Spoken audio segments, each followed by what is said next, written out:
யோபுவின் விவாதம். எனக்கு ஏதாகிலும் கொண்டு வாருங்கள் என்றும், உங்கள் ஆஸ்தியிலிருந்து எனக்கு யாதொரு வெகுமானம் கொடுங்கள் என்றும், அல்லது சத்துருவின் கைக்கு என்னை தப்புவியுங்கள், வல்லடிக்காரரின் கைக்கு என்னை நீங்களாக்கி மீட்டு விடுங்கள் என்றும் நான் சொன்னதுண்டோ? எனக்கு உபதேசம் பண்ணுங்கள், நான் மௌனமாயிருப்பேன். நான் எதிலே தவறினேனோ அதை எனக்கு தெரியப்படுத்துங்கள். செம்மையான வார்த்தைகளில் எவ்வளவு வல்லமை உண்டு! உங்கள் கடிந்து கொள்ளுதலினால் காரியம் என்ன? கடிந்து கொள்ள நீங்கள் வார்த்தைகளை யோசித்து நம்பிக்கையற்றவனுடைய வார்த்தைகளை காற்றிலே விட்டுவிடுகிறீர்களோ? இப்படி செய்து திக்கற்றவன் மேல் நீங்கள் விழுந்து உங்கள் சிநேகிதனுக்கு படுகொலியை வெட்டுகிறீர்கள். இப்போதும் உங்களுக்கு சித்தமானால் என்னை நோக்கி பாருங்கள். அப்பொழுது நான் பொய் சொல்லுகிறேனோ என்று உங்களுக்கு பிரத்யட்சமாய் விளங்கும்.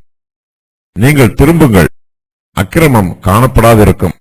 திரும்புங்கள், என் நீதி அதிலே விளங்கும். என் நாவிலே அக்கிரமம் உண்டோ?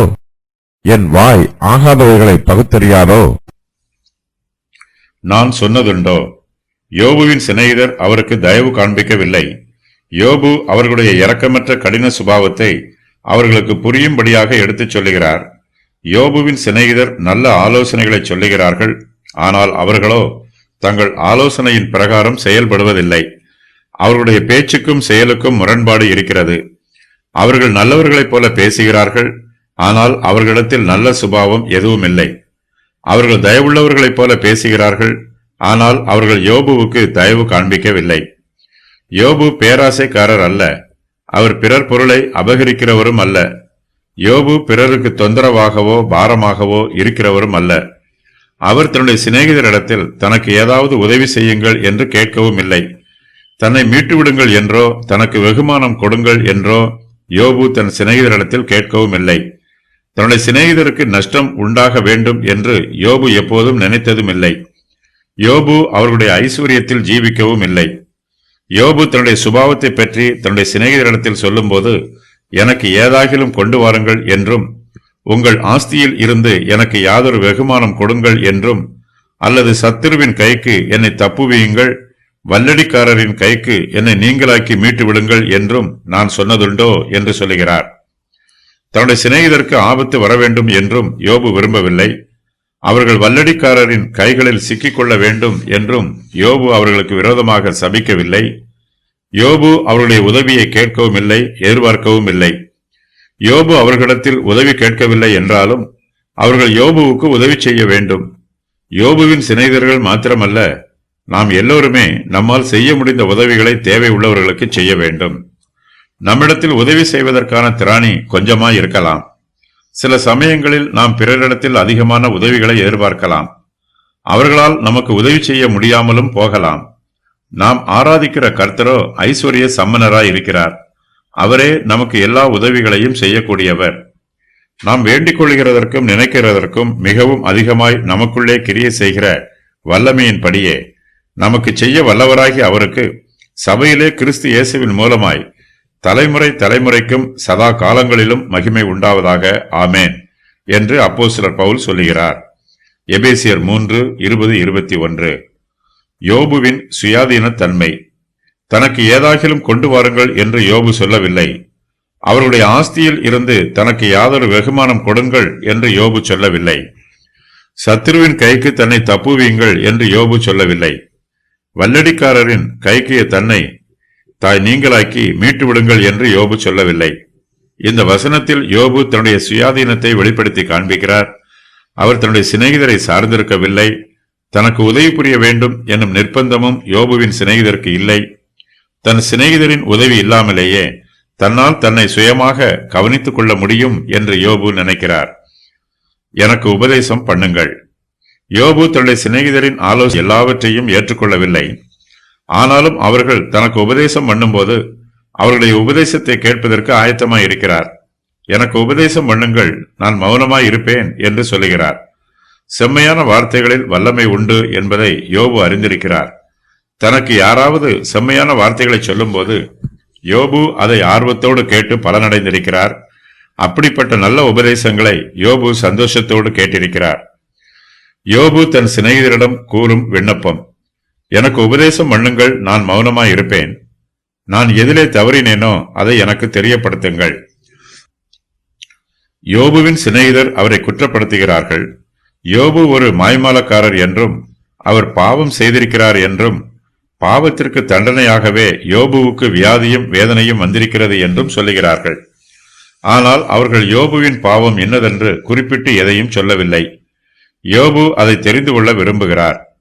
தன் பாவத்தில் இருந்து மனம் திரும்ப விரும்புகிறார்.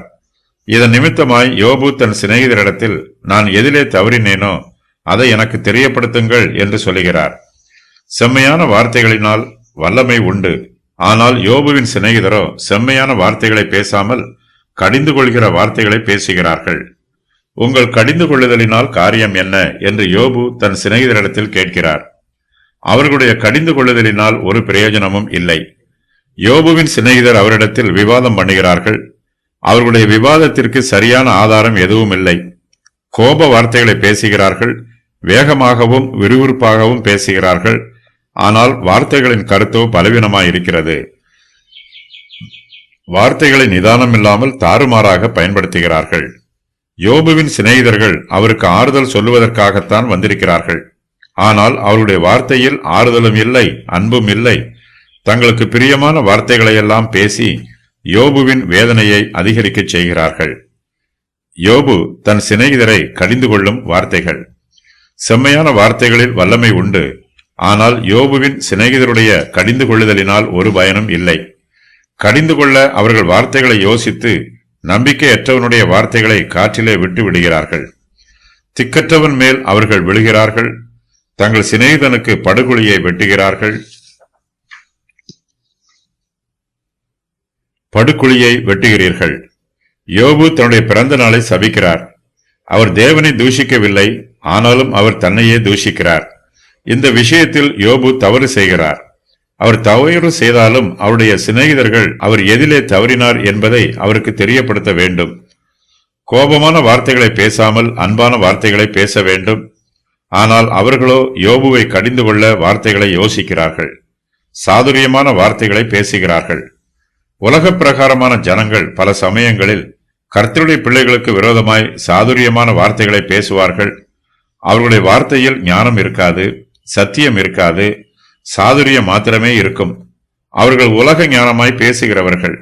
ஆவிக்குரிய ஞானம் வேறு, உலக ஞானம் வேறு. யோபுவின் சிநேகிதர்கள் உலக ஞானத்தினால் யோசித்து சாதுரிய வார்த்தைகளினால் யோபுவை கடிந்து கொள்கிறார்கள். யோபு வியாதியிலும் வேதனையிலும் இருக்கிறார். அவருக்கு இப்போது தேவைப்படுவது புத்திமதி அல்ல. அவருக்கு ஆறுதலான வார்த்தைகளும் அன்பான வார்த்தைகளும் தேவைப்படுகிறது. ஆனால் யோபுவின் சிநேகிதரிடத்தில் அன்பான வார்த்தைகளும் இல்லை, ஆறுதலான வார்த்தைகளும் இல்லை. அவர்கள் அவசரப்பட்டு பேசுகிறார்கள். நிதானம் இழந்து நியாயம் தீர்க்கிறார்கள். நம்முடைய ஆவிக்குரிய ஜீவியத்திலும் நம்மை ஒரு சிலர் நியாயம் தீர்ப்பார்கள். அவசரப்பட்டு வார்த்தைகளை கொட்டி விடுவார்கள். நிதானமாக பேச மாட்டார்கள். உண்மை இன்னது என்பதை ஆராய்ந்து பார்க்க மாட்டார்கள். தங்கள் மனதிற்கு தோன்றியதை வேகமாகவும் கோபமாகவும் பேசுவார்கள். அவர்களுடைய வார்த்தையினால் நமக்கு ஒரு பிரயோஜனமும் உண்டாகாது, பிரச்சனைகள் தான் உண்டாகும். நாம் மற்றவர்களை தேவையில்லாமல் நியாயம் தீர்க்கக்கூடாது. ஆலோசனை சொல்லுவதற்கு அவசரப்படக்கூடாது. மற்றவர்களுடைய பலவீனங்களை நமக்கு சாதகமாக பயன்படுத்தி அவர்களை நியாயம் தீர்த்து விடக்கூடாது. யோபு இப்போது வியாதியிலும் வேதனையிலும் இருக்கிறார். அவருக்கு உதவி தேவைப்படுகிறது. ஆனால் அவருக்கு உதவி செய்ய யாரும் முன்வரவில்லை. அவர் திக்கற்றவராக இருக்கிறார். யோபுவின் சிநேகிதரோ அவரை கடிந்து கொள்வதற்காக வார்த்தைகளை யோசிக்கிறார்கள். யோபு நம்பிக்கையற்றவராக இருக்கிறார். அவர்களோ நம்பிக்கை அற்றவனுடைய வார்த்தைகளை காற்றிலே விட்டு விடுகிறார்கள். யோபு திக்கற்றவராக இருக்கிறார். அவருடைய சிநேகிதர்களோ திக்கற்ற யோபுவின் மேல் விழுகிறார்கள். தங்களுடைய சிநேகிதராகிய யோபுவுக்கு படுகொலியை வெட்டுகிறார்கள். யோபுவின் மீது அன்பாக இருப்பது போல மாய்மாலம் பண்ணுகிறார்கள். யோபு அவருடைய சிநேகிதர். அவர்களோ யோபுவுக்கு மறைவாக கண்ணிகளை விரிக்கிறார்கள். சிநேகிதர் என்னும் போர்வையில் மறைந்து கொண்டு யோபுவுக்கு தீங்கு செய்கிறார்கள்.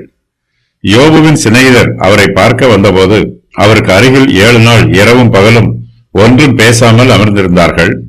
அவர்கள் தனக்கு ஆறுதலான வார்த்தைகளை சொல்லப் போகிறார்கள் என்று யோபு எதிர்பார்த்தார். ஆனால் அவர்களோ கோபமான வார்த்தைகளை பேசுகிறார்கள். யோபுவை நியாயம் தீர்க்கிறார்கள். யோபுவுக்கு படுகுழியை வெட்டுகிறார்கள். யோபு சிறிது அசந்தாலும் அவர்கள் வெட்டிய படுகுழியில் விழுந்து விடுவார். யோபுவுக்கு உதவி செய்ய வந்தவர்கள் இப்போது அவருக்கு ஆபத்தான வேலையை செய்கிறார்கள்.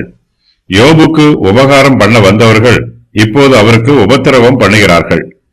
என்னை நோக்கி பாருங்கள். யோபு தன்னுடைய சிநேகிதரிடத்தில் கிருபையுள்ள வார்த்தைகளை பேசுகிறார்.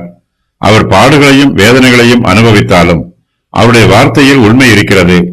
யோபு ஒரு மாய்மாலக்காரரோ துன்மார்க்கரோ அல்ல. யோபுவை சரியாக கவனித்து பார்த்தால்தான் அவருடைய நற்குணத்தை புரிந்து கொள்ள முடியும். தன்னை பற்றி தன்னுடைய சிநேகிதருக்கு தெளிவுபடுத்துவதற்காக, இப்போதும் உங்களுக்கு சித்தமானால் என்னை நோக்கி பாருங்கள், அப்பொழுது நான் பொய் சொல்லுகிறேனோ என்று உங்களுக்கு பிரத்யட்சமாய் விளங்கும் என்று யோபு தன்னுடைய சிநேகிதரிடத்தில் சொல்லுகிறார். யோபுவை நோக்கி பார்க்கும்போது அவர் நல்லவரா அல்லது தீயவரா என்பது தெரிய வரும். யோபு தன்னுடைய முகத்தை அவர்களுக்கு மறைக்காமல் காண்பிக்க விரும்புகிறார். யோபுவின் முகம் அவருடைய நற்குணத்திற்கு சாட்சியா இருக்கிறது. கர்த்தருடைய மகிமையின் பிரகாசம் அவருடைய முகத்தில் தெளிவாக பிரதிபலிக்கிறது. யோபுவின் சிநேகிதர்கள் அவருடைய முகத்தை நோக்கி பார்க்கும்போது அவர் பொய் சொல்லவில்லை என்பது அவர்களுக்கு பிரத்யட்சமாய் விளங்கும். யோபு தன்னுடைய பிறந்த நாளை மாத்திரமே சபித்தார். அவர் தன்னுடைய தேவனை ஒருபோதும் சபிக்கவில்லை. யோபு தன் சிநேகிதரிடம் கூறும் விண்ணப்பம்: என்னை தனியாக விட்டுவிடுங்கள். நான் பொய் சொல்லுகிறேனோ என்று என்னை நோக்கி பாருங்கள். நீங்கள் உங்கள் விவாதத்திற்கு திரும்புங்கள். என்னுடைய விவாதத்தில் அக்கிரமம் காணப்படாதிருக்கும். என்னுடைய விவாதத்திற்கு திரும்புங்கள், என் நீதி அதிலே விளங்கும்.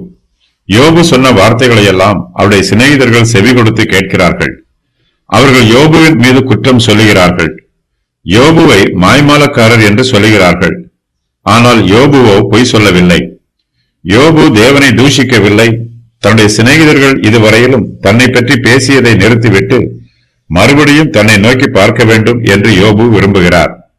அவர்கள் யோபுவை பட்சபாதம் இல்லாமல் பார்க்க வேண்டும். அப்போது யோபுவினிடத்தில் அக்கிரமம் இல்லாதிருப்பதை அவர்கள் காண்பார்கள். அவர்கள் யோபுவின் வார்த்தைகளை செவி கொடுத்து கேட்கும் போது யோபுவின் நீதி அவருடைய வார்த்தையில் விளங்கும். யோபுவின் நாவிலே அக்கிரமம் இல்லை. அவருடைய வாய் ஆகாதவைகளை பகுத்தறிந்து சத்தியமான வார்த்தைகளை மாத்திரமே பேசுகிறது. யோபுவால் தன்னுடைய வேதனையை அடக்கிக் கொள்ள முடியவில்லை. ஆனாலும் கர்த்தரை பற்றும் விசுவாசத்தில் யோபு உறுதியாய் தரித்திருக்கிறார். யோபு தன்னுடைய வாயினால் கர்த்தரை தூஷிக்கவில்லை.